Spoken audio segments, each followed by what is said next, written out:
Good morning students. चलिए आज हम लोग स्टैंडर्ड 8 का सिविक्स का एक चैप्टर कंप्लीट करेंगे, the union legislature. Start with the question answers of this section. First question answer है the maximum strength of Rajya Sabha is 250। Correct answer 250 होगा, क्योंकि लोकसभा का मैक्सिमम स्ट्रेंथ 545 होता है एंड राज्यसभा का मैक्सिमम स्ट्रेंथ 250 है। प्रेजेंटली अभी 245 है बट मैक्सिमम स्ट्रेंथ 250 ही होता है। नेक्स्ट है to be qualified as a member of Lok Sabha a candidate must be 25 minimum 25 years of old and Rajya Sabha के लिए 30 ईयर्स ऑफ ओल्ड है क्राइटेरिया। नेक्स्ट क्वेश्चन की ओर बढ़ते हैं।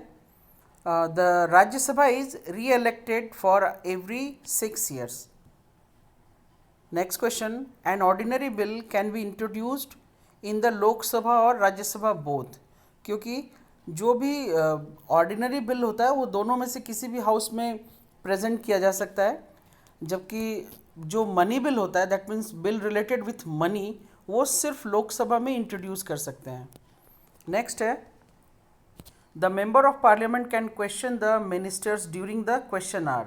Yes, we will study this topic in this portion कि जो भी मिनिस्टर्स होते हैं उनको उनके जो भी डिसीजन या पॉलिसीज़ होते हैं उस पर क्वेश्चन, उसके ऊपर आपको अगर कुछ किसी भी मेंबर को पूछना है तो वो क्वेश्चन आवर के समय में पूछा जा सकता है।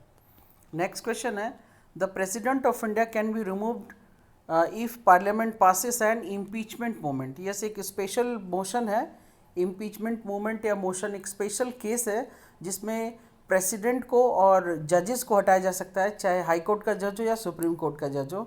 ये एक स्पेशल प्रोसेस है जिसमें 2/3 ऑफ मेंबर, अगर लोकसभा और राज्यसभा के 2/3 ऑफ मेंबर अगर वोटिंग दे दे तो प्रेसिडेंट को भी हटाया जा सकता है और जजेस of high court and supreme court को भी हटाया जा सकता है। Move to next question. Fill in the blanks portion है the president is the nominal head. President nominal head होते हैं स्टेट के। नेक्स्ट है the Lok Sabha is the house of the people, क्योंकि हम लोग राज्यसभा को कंसिडर करते हैं that is the council of the states. Next one is Lok Sabha is elected for a term of 5 years, क्योंकि हर 5 साल के बाद मेंबर ऑफ लोकसभा के लिए इलेक्शंस होते हैं, जनरल इलेक्शंस होते हैं और उनका कॉन्स्टिट्यूंसीज हर स्टेट में बटा हुआ है। हम लोग इस वक्त जिस जगह पर है ये गिरिडीह लोकसभा के अंडर आता है। नेक्स्ट है ए member of Rajya Sabha is elected for a term of 6 years. Yes, Rajya Sabha members का जो टर्म होता है वो 6 ईयर्स का होता है। नेक्स्ट है a secret ballot is a method of voting that ensures all the vote cast in secret. Yes, ये एक मेथड है हम लोग जिसमें वोटिंग करते हैं, जो 18 ईयर्स या 18 ईयर्स के ऊपर हो गया है उन्हीं के पास वोटिंग देने का राइट है। तो वोटिंग हमेशा छुप के ढाक के एक जगह किया जाता है ताकि आपने किसको वोट दिया ये किसी को नहीं पता चलेगा और ये किसी को बताया भी नहीं जाता है।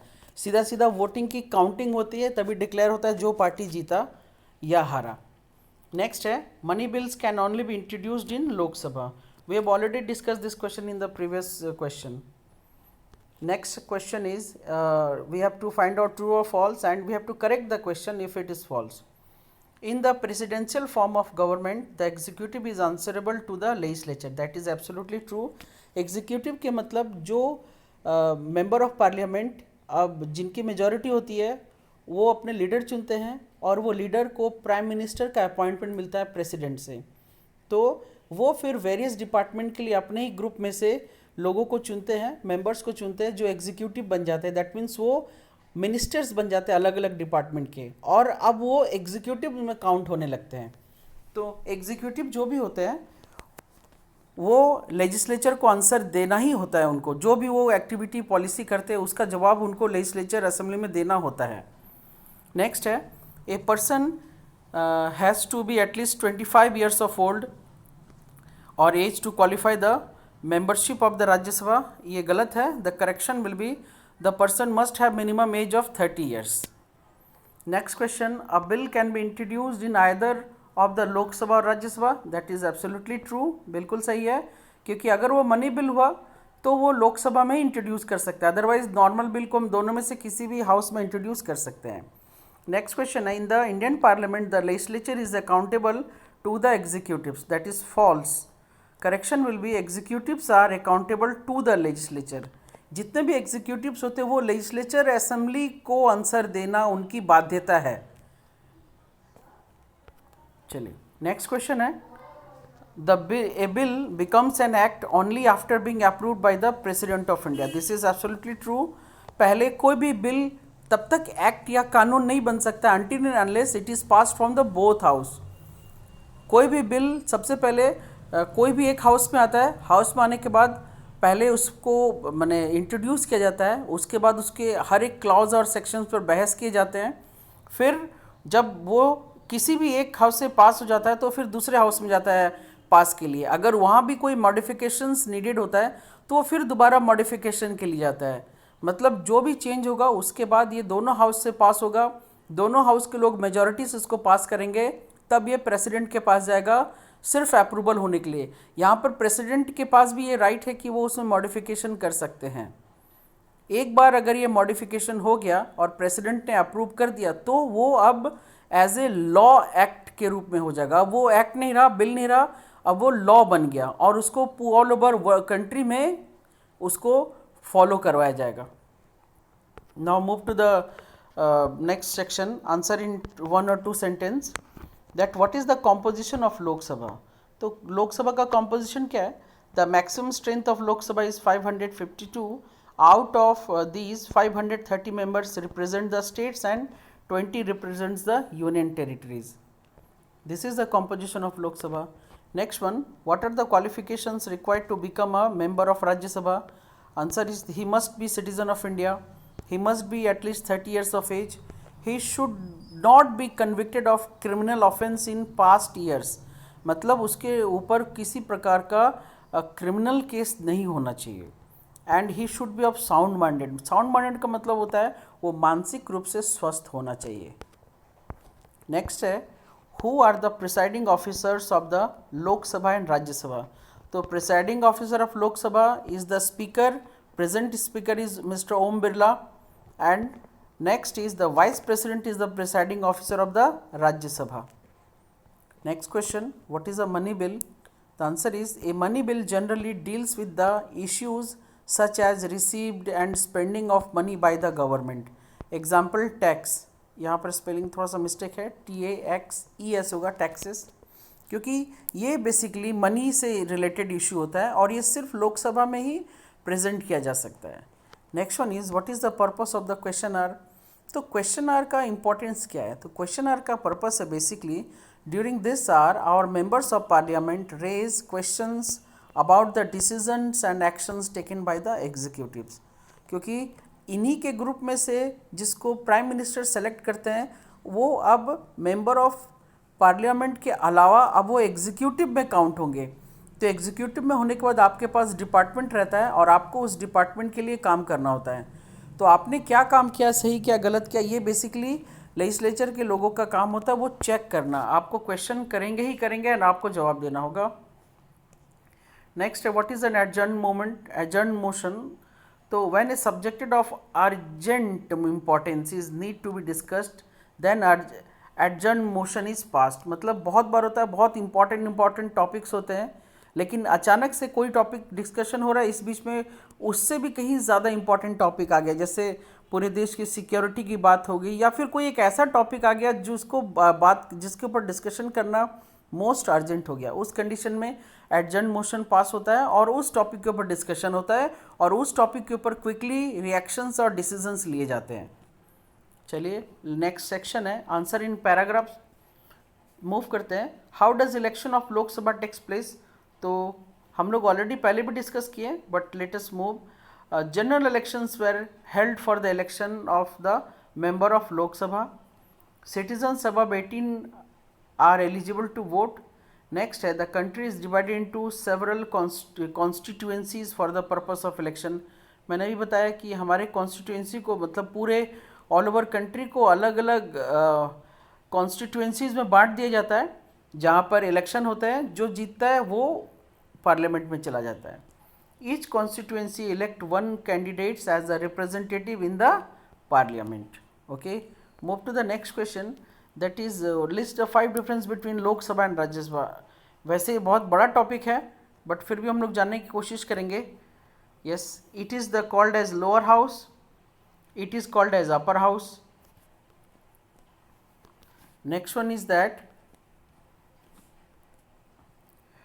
to be a member age must be 25, to be a member age must be 30 years.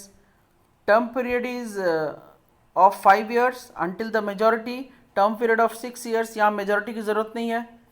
Next one is members are elected by the election. Here members are appointed by the electoral college. यहाँ पर electoral college काम करता है जो members को appoint करता है direct.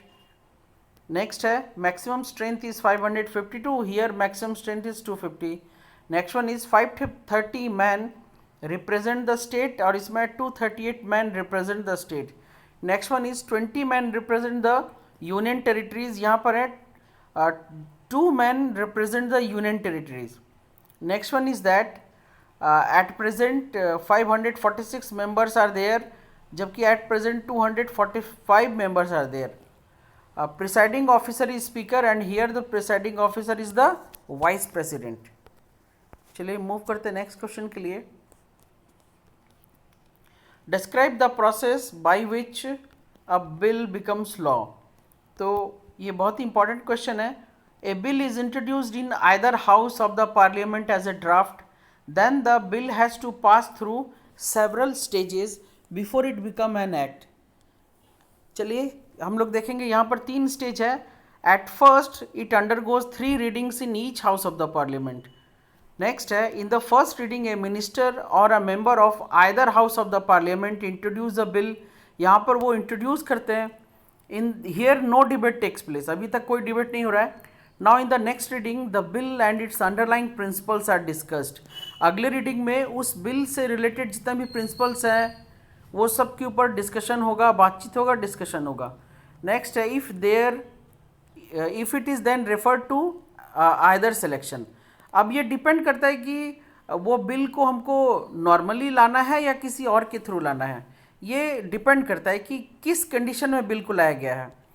Now ये चला जाता है जब जैसे ही या डिस्कशन हो गया, ये सिलेक्शन कमेटी या जॉइंट कमेटी दोनों में से किसी एक के पास चला जाता है. 2 कमेटी है, सिलेक्शन कमेटी और जॉइंट कमेटी. तो ये वहाँ चला गया. Once these committees submit their report each house of the bill is taken up and now debated. सबसे पहले अगर इन दोनों हाउस में से किसी एक ने पास कर दिया तो अब ये सीधा सीधा पार्लियामेंट के मेन सेक्शन में आएगा और इसके ऊपर डिबेट किया जाएगा. हर एक बहस के ऊपर, हर एक टॉपिक के ऊपर डिबेट किया जाएगा ताकि ये भी पता चल सके कि हमारे देश की जनता सरकार चुनने के लायक है कि नहीं. चलिए नेक्स्ट क्वेश्चन है डिबेट्स पास और modified in the third reading. चलिए इसको देखते हैं. The bill is drafted with suitable modifications. Bill में थोड़ा बहुत सुटेबल मॉडिफिकेशंस किए जाते हैं. And next is placed before the house और अ फाइनल डिस्कशन. ये वापस से हाउस के ऊपर आ जाता है. वाइस जो भी मॉडिफिकेशन करने होते हैं ये करके वापस आ गया फाइनल मॉडिफिकेशन करने के लिए या फाइनल डिस्कशन करने के लिए. Now the bill is put to vote. अब इसके ऊपर वोटिंग होगा. If a simple majority present and voting approval the hills. अगर एक सिंपल सा मेजॉरिटी के साथ ये बिल पास हो गया तब तो इट इज पास्ड.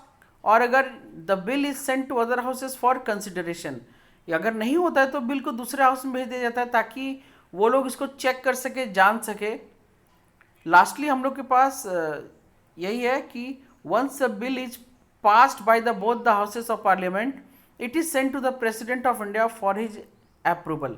हम लोगों ने थोड़ी देर पहले ही कहा था कि जैसे ही उनके जैसे ही इस बिल के ऊपर जो भी चर्चा करना था कर लिया, अब वो पास हो गया तो सीधी सी बात है अब वो पास होने के दोनों हाउस से पास होने के बाद अब ये सीधा प्रेसिडेंट के पास चला जाएगा अप्रूवल होने के लिए.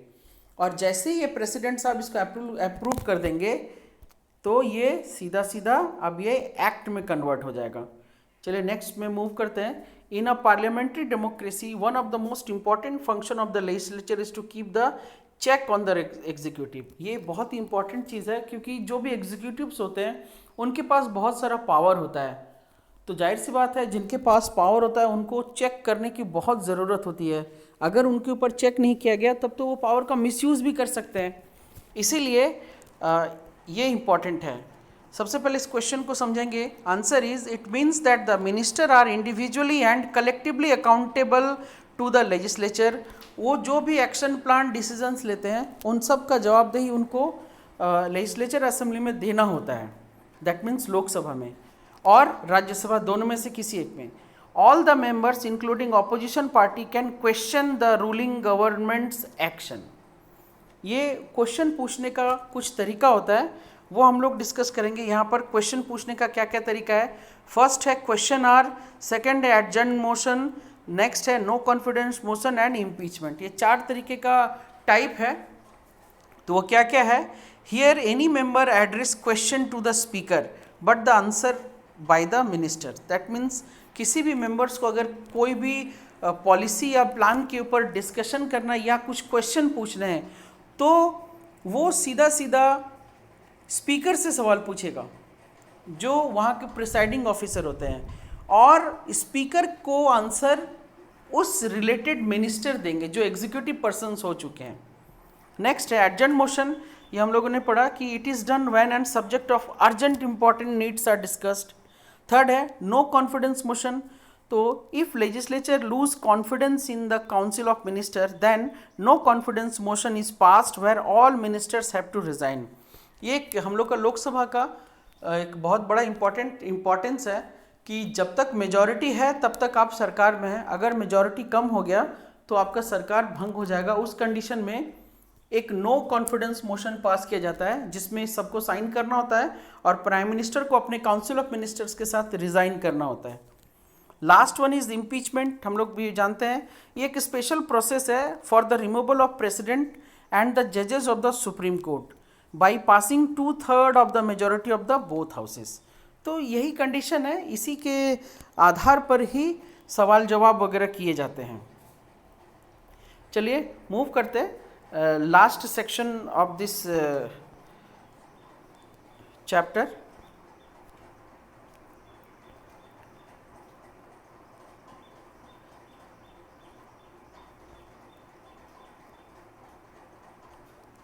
Last question, why do laws need to change and evolve?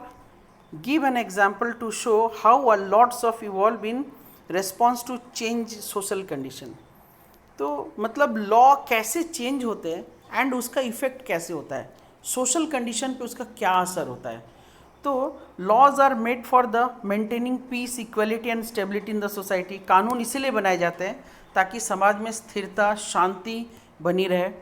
So, with respect to change in time, modifications in law also required. समय के साथ लॉ में मॉडिफिकेशंस और परिवर्तन, जो भी चेंजेस आते हैं वो करते रहना चाहिए। रीज़न क्या है? When any activity that were followed happily at one time, but when it becomes a burden for others, that time a strict law is needed for maintaining peace and stability in the society. कारण क्या है कि देखिए समय हमेशा बदलता रहता है। पुराने ज़माने में जिन लोगों का जीने का ढंग, उठने बैठने का ढंग, बातचीत करने का ढंग अलग था। समय बदलने के साथ साथ लोगों के जीवन जीने का तरीका भी बदलता गया। तो जाहिर सी बात है, जैसा समय होगा, जैसे लोग होंगे, वैसा ही कानून उस समय चलाया जाएगा। तो हम लोग एक एग्जाम्पल के साथ इसको देखेंगे कि इन द मेडिवल पीरियड में चाइल्ड मैरिज था। मेडिवल पीरियड में चाइल्ड मैरिज था। ब्रिटिशर्स के आने से पहले बहुत ही कम उम्र में बच्चों की शादी हो जाती थी, चाहे लड़का हो चाहे लड़की हो, बहुत कम उम्र में शादी हो जाती थी। तो ब्रिटिशर्स ने इस चीज़ को देखा और उन्होंने ये स्टडी किया कि भाई ये तो गलत है, इससे बच्चे के मानसिक विकास और शारीरिक विकास पर असर होता है और उनका डेवलपमेंट रुक जाता है। सोसाइटी में डेवलपमेंट और ग्रोथ नहीं आता है। हम लोग भी अच्छी तरह जानते हैं कि एंशिएंट और मेडिवल टाइम में हमारा सोसाइटी उतना डेवलप नहीं कर पाया था। इसके बहुत सारे रीज़न थे, जिनमें से एक रीज़न ये भी था कि चाइल्ड मैरिज। सो ब्रिटिशर्स ने इस चीज़ को देखा कि ये अनजस्टफुल है, ये अन्याय के साथ हो रहा है। इसलिए उन्होंने एक लॉ बनाया था 1929 में, जिसमें उन्होंने एज फिक्स कर दिया था कि कम से कम लड़की लोग का उम्र 14 साल होना चाहिए और लड़का लोग का उम्र 18 साल होना चाहिए शादी के लिए। तो ये लॉ ब्रिटिशर्स ने बनाया था। फिर ये लॉ काफ़ी दिन से चल रहा था, बट 1947 के बाद फिर से इस लॉ के ऊपर स्टडी किया गया और इसमें फिर से चेंज लाया गया और अब क्या हो गया, लड़की की उम्र मिनिमम 18 वर्ष हो गई है एंड लड़के का 21 ईयर्स हो गया है। तो हर एक कानून में थोड़ा बहुत बदलाव परिवर्तन आना ही चाहिए, क्योंकि कानून समय के हिसाब से चलता है और समय जब तक बदलता रहेगा तो कानून में भी बदलाव आते रहेंगे। ओके स्टूडेंट्स, आई होप आप लोग कोई क्वेश्चन आंसर समझ में आया होगा। देखो, ये हम लोग का जनरल टेंडेंसी है कि अगर हम लोग खुद से कुछ पढ़ते हैं तो हम लोग को अच्छे से वो याद नहीं होता है, कुछ देर के बाद हम लोग बोर भी जाते हैं। मगर हम लोग जब किसी का सुनते हैं ना बात को, तो वो हमें ज़्यादा अच्छा से याद रहता है। बस यही एक मेरी छोटी सी कोशिश है कि इस पूरे चैप्टर को आप लोग के सामने रखूं, ताकि आप लोग उसको 1 से 2 बार सुनोगे तो पूरा चैप्टर का question answer completely crystal clear हो जाएगा। ओके स्टूडेंट्स, थैंक यू, मिलते हैं नेक्स्ट वीडियो में। जय हिंद।